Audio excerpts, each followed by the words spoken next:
So, good morning. We are the Civic Engagement team, and I'm Anita Ruff, and I'm the Director of Community Education at Maine Health. And I joined ILEAD because I was very curious as to learn to use technologies to improve the kinds of programs that we do in our library. I'm Denise Menard. I work at Scarborough Public Library, and I joined ILEAD because I'm the cataloger.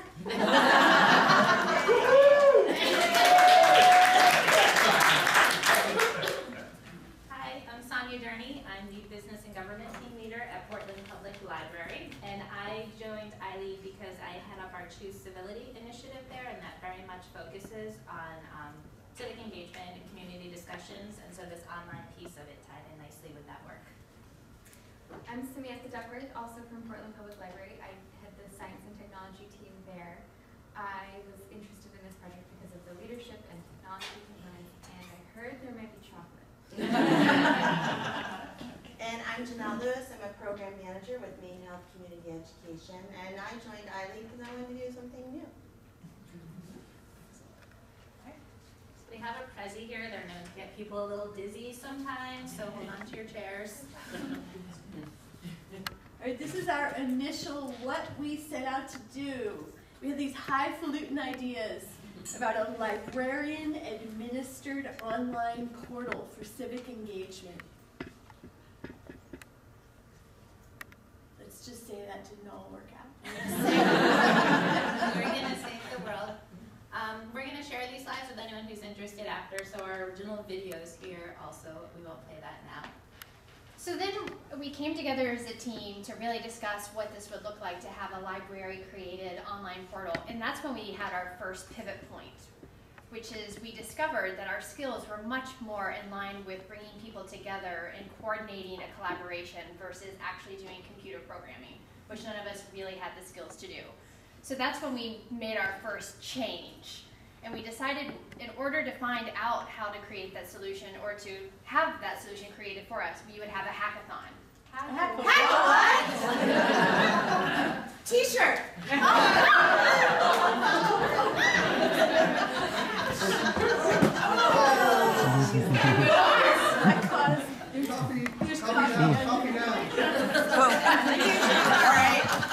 Way to go, guys. So we also learned that ILEAD is messy. And so we conceived of this idea of having a hackathon using, it's a process that brings together people to solve a community problem. And so, as you can see, we decided that we would have a hackathon on the 12th of September, and we would invite people to come together to solve this problem for us. So then, thank you. Look at me. We have a den mother in our group. It's really important. So then our second pivot moment, which was really, it was two things that happened here. We met with Sam from Big Name Studios, which was a connection that Sonia and Sam, Big Room Studios, which Sonia and Sam had. And what he did, first of all, which was really exciting, is he affirmed that our idea was a good idea and that there was a need for it. And that's a t-shirt right there. So the idea was a good idea. And so that made us feel really good to know that we were on the right track. But then there was a yes, but. Why were we coming up with a predetermined solution? Why were we saying what the solution was when there was a community out there of really smart people that could address this idea with a possibly a different solution? So that really changed how we looked at the hackathon. So now we wanted people to come with their own ideas, not meet the problem with our idea and the solution as we saw it. So we knew we were having a hackathon. We knew that we were leaving the ideas to other people, and now we had to learn what happens at a hackathon and how you plan one. So we had lots of great tools and help from the community. There's some great websites out there. NCOC has a lot of great information and a toolkit online, so we weighed very heavily on that. Some of the big takeaways from that were that we really needed to focus on getting good judges, because prize money isn't as much of a impetus, thank you, for people doing this sort of thing. They are more wanting to connect with other members of the community, and if it can be well-known members of the tech community, that makes it even better, because that gives them an opportunity to get in front of them and share their skills. We also had a bunch of meetings with two gentlemen from Code for Maine who saw the hackathon on our website, which I thought was really cool that they were looking at the library website in the first place, so that made me excited. And they came in and they were really helpful with taking time and actually walking through the day piece by piece. And a lot of times I'd have them sort of scheduled for an hour meeting and they'd be in my office for 2.5 hours. But it was really helpful to talk out the day and exactly what was happening at each time, and it really helped us a lot. And we had just sort of assumptions coming into it, like, oh, we'll just have a speaker and at this time in the afternoon for a break, and then they would say things like, well, people will probably actually want to keep working. People are going to be really into their work and they're not going to want to get interrupted. So they really helped us with a lot of assumptions we had. Were right. They were right, yes. They had actually been to a hackathon before. So we also did a lot of work up ahead with the marketing. I'll show you our budget in a moment, but initially we thought we'd spend a little bit more money on marketing. We talked about taking out some newspaper ads and some other things, and when we thought about it, we didn't really think that was our audience. So we did wind up spending a little bit of money on boosting a Facebook promotion. We did some MailChimp newsletters, a lot of direct targeted emails, and sort of spread the word more via technology than by paying for ads in the newspaper. We spent some time going over our budget, which we'll show you here. So a lot of things changed as we were going through, especially with marketing. We decided to take some of the money we didn't spend and put that towards refreshments. That's one thing that we learned here at ILEAD. We wanted to take care of all of their basic needs so that people working through the day could just focus on working. So we had plenty of chocolate and caffeine and good food for them. Great food. Oh my God, so good. We had t-shirts for everyone who participated.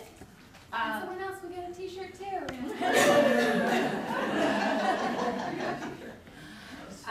For prizes, we originally thought we would do a first, second, and third place prize, but with the help from the Code for Maine guys we had spoken to, we thought it made more sense to give all of the money to one team as seed money. So rather than it just being a prize that they're taking, they now have this money and it's enabling them to continue working on the project that they began that day. So we're staying in contact with them and have future check-in dates, and we're going to follow them to see where this project actually goes. We'll get to the actual project soon. We also spent money on some parking, some posters, and we have a little bit of money left over, and our plan with that is to regroup with the winning team in a few months and host a celebration. You will all be welcome to see where they are and what they're doing. So that was our budget. And then also part of the planning was reaching out and getting those correct judges. So we spent some time working on that. Also getting some speakers in. We'll talk a little bit more about that in a few, but we did need some sort of start and finish to the day. Even though people wanted to work the whole time, we did need to have some sort of speaking. And then we also, talked a lot about the schedule, the use of the space, and the roles each of us would play throughout the day. So we spent a lot of time planning all of that ahead of time. So that was most of our planning. And then we move on to the big day. So it was a really exciting day. We had 24 people register through the Google form that we created, and we had 12 people show up, and then a couple walk-ins, which is a pretty good success rate, and then we had 8 people stay from start to finish, which is exciting for us because those 8 people were so dedicated. I would rather have 2 really dedicated people committed to solving this problem than a room full of people who just came for the food. So that was really exciting. The schedule for the day is here. We started off by having everyone sort of introduce themselves and say why they came to the table to talk about this. We invited everyone. Hackathons are known for being skills in technology, mainly. But it was interesting that we had a lot of people who were there because of the civic engagement piece. And one thing we quickly learned was that we should have started each of these segments with a time limit and ground rules for each piece, because some people really just came because it was an opportunity for them to talk about their problems with civic engagement. So we rolled with it really well, and teams, after everyone got a chance for shorter or longer to introduce themselves and talk about why they came, teams sort of naturally formed, and we had 3 pretty solid teams that worked together. There was some drama in one of the teams, and hats thrown on the floor and stomping out of the rooms. But that's what civic engagement is all about. Yeah. People, there was no sliding, and there was a lot of camaraderie as the day moved forward, and I think the food really helped. Another interesting part is that we did have one speaker because there's been one other Civic hackathon in Portland, Maine, I guess, and his name is Mike Roylos. He is the creator of a butt butler, which if you don't know what that is, it's where you dispose of cigarettes. So, and they're actually recycled, and it's this really great process. So he spoke about his experience, and it was interesting that the solution to that first hackathon turned out to be this very physical thing, like had nothing to do with online or software technology at all. So we heard from him. So we have some pictures to share from the day, so we'll tell you a little bit more about the day itself as we go through them. This is John Jennings. He's Portland's new city manager. He opened the day with kind of off the cuff, but very inspiring remarks. He was awesome. So that's one of the teams. They all used, well, this team in particular used the whiteboard extensively to sketch out their ideas. And so you can sort of see in the background that he's leading a conversation with his teammates and writing a lot of stuff. He's actually a teacher at Baxter Academy, one of the new Science and technology charter schools. Yeah, he and a student worked all day on that. So that is the Civic butler and Mike Roylos, who actually owned a restaurant, and he's recently sold it to work full-time on this project, and he's finding local business sponsors also to give money to it, and he's hiring veterans and disabled people to work for the company to collect the cigarettes. So he's doing some great things for the city and getting cigarette butts off the ground. Pizza. Pizza. This is Team All Aboard. What they wound up creating that day is, you know, all the, when you go into a coffee shop, there's flyers everywhere hung on the wall, there's old ones, people are flinging them on top of each other. They wanted to create a program so that any folks with flyers could upload them, and all of the coffee shops could just have a nice screen. I'm sure some of your libraries have them. We have one in Portland. It's just a nice digital board that would rotate all of the things, but have them all centrally managed. So we all thought that was very cool. Those three people met each other that morning. And they did the most phenomenal presentation. It was sort of amazing how put together they were. And you've utilized a version of that in Scarborough now. Yes, we implemented it the next week.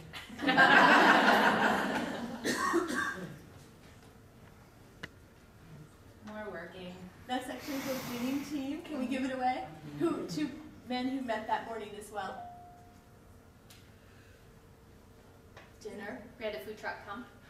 Nice. So one of the challenges we found too, because we had 23 people sign up, is we had to make sure we had enough food for 23 to 30 people, because we'd also have judges coming in and out and other people. So then when we only had 8 people there plus us, we had some extra food. So what we wound up doing was just grabbing some people off the street who were waiting for the buses and feeding them dinner. The Preble Street Homeless Shelter is right around the corner from the library, so it was really rewarding having those people come and be like, wow, this is a hot, fresh meal that I wasn't expecting. And so, talk about civic need.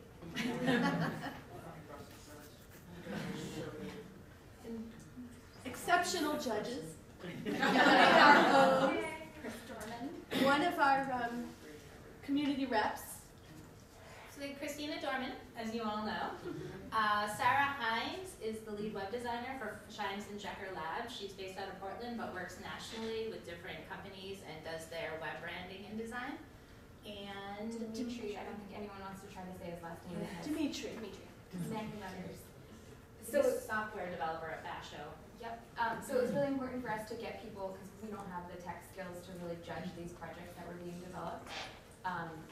So it was important for us to get people who had that knowledge to really look at the code and the workings that these groups came up with. And then we also had Chris from ILEAD to give us a perspective that, you know, was somewhat technology centered, but also more wholly rounded. So I think we had a very good panel of judges, and as I hear, there was some They fought it out. They deliberated for quite some time. It was nearly 10 o'clock at night. We were ready for it. Yes. And another great piece of the judges was that they really took time after to talk to the teams about their project and give really thoughtful, useful feedback. They didn't just say, this is the winner, we're out of here. So When they really came great. out, they spent 5 or 10 minutes talking about each project. It was really amazing. And the winners. So this is Andrew and Scott. Betsy Rowe. And it's a really cool tool. Again, I want to iterate that it was not our decision to choose this group. I think probably we're pretty well split down what we would have chosen as ILEAD members, but we left it in the hands of commercial judges. And here's the team after 14 hours. 14 hours later. Yeah, 14 hours later. 14 hours at PBL. In the basement. So we have more photos on our Flickr page if anyone's interested. So more about the project that was chosen as the winner and granted this seed money. It's a really great solution. And actually when we asked people to join us, we asked if they were creating software that they abide by this GNU free and open source license. So any library can go and use it now. It's still in development, but it is definitely free and open source. That's their business model, the development model that they're going for. And their source code repository is up on GitHub right now, so we can all go look at it. And we'll share that link as well. So it is a software solution for online civil discourse and civic engagement. It's a way for people to communicate online. And one of the really exciting things for me is that it allows people to access these school board meetings and town hall meetings and meetings that they can't get to because they're 9 o'clock at night and they have a long day at work and they have kids at home and have dinner. And so they can log on, and in our mind there will be someone on the other side at the meeting sort of relaying the conversation from the online participants. Another exciting part is that as a follow-up to the hackathon, we met with John Jennings, the city manager, and he was all on board with it. So he's, you know, the leader of our city government and departments there, so he has told us that he's going to encourage managers from the city to participate. So maybe there will be Q&A once a month with some of our elected officials, and people can do that online. And he pointed out that it's exciting because when politics are discussed at City Hall, it's very, very political and heated. So the library is a very neutral space for that, and we have this now online neutral space to offer to people. The other thing I think that's really neat about this product is, so we started out with this idea about online comments tend to be pretty nasty for newspapers and for anything, honestly.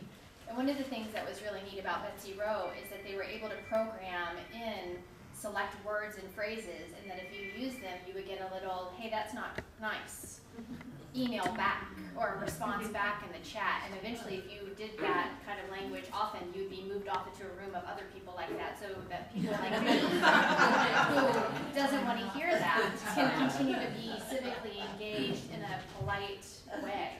So we're not, it's not shutting down free speech, but it's moving it over to people who are like-minded, so they can have their thing together.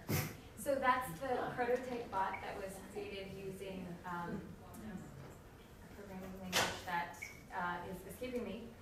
But the whole framework for the software is from Java, and the sort of concept behind that prototype bot is using this thing called Internet Relay Chat, if anyone knows about that. It's been online chat that's been available since the 80s.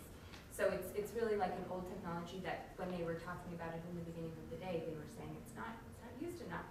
So they really are using tools that already exist, but bringing them together for our purpose. So the one last piece that I want to mention about Betsy Rowe is that to move forward with it, if any other libraries want to implement a similar solution, really the only thing that they would need to find is a hosting solution. And our team used part of their seed money to go find a solution, which I think they're hosting through Amazon, because Amazon has web services. So it's very affordable, and the code is freely available. So it's exciting for us that it's there. There's still a lot more work to be done with it. They're just in the beginning phases. So now when you come to the website, you can sign up and it'll say, please stay tuned.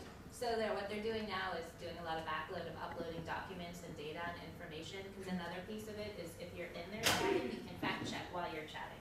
So I know that's usually a thing when you're on Facebook, like someone throws out some crazy fact while you're debating, and then you have to, open another window and check the facts. So that will be built in somehow too. So they're working on a lot of different pieces of it.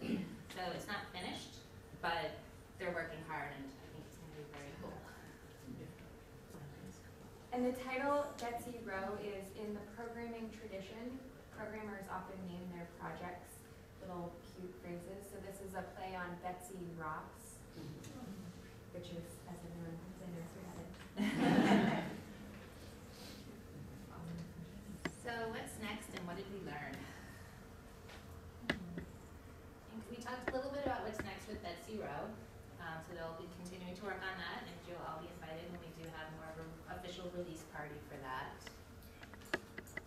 We learned a lot about pivoting and changing your ideas and getting feedback from the community and having that tweak your original plan. So we've been pretty limber, I'd say, in this experience, and I think we benefited from that. Yeah, we sent a survey after the hackathon, and we had a pretty good response rate with 12 participants, 10 responses. We were really excited that people heard about it from a variety of avenues. And this was pretty exciting because it was great, you know, above average, I would say. No one said dreadful. Or disappointing. Right. And we were also nervous as a team, like have we equipped them with enough information? So yes, we had provided them with enough information. And I think it's another interesting thing to note that we didn't really have any papers that we gave people that day. We emailed them everything. So the overhead for that sort of piece of a lot of events was nil. So I have a couple other takeaways here. Betsy Rose mentioned she's going to continue working. They're also seeking additional funding. We had offered as librarians to support them and trying to find any micro grants or further seed money. So we're going to work with them on that. Our city manager is engaged. All of us are going to stay friends and continue to look for any opportunities to work together. We're happy to share our MAD hackathon organizing skills with anyone who wants to host a hackathon at your library. We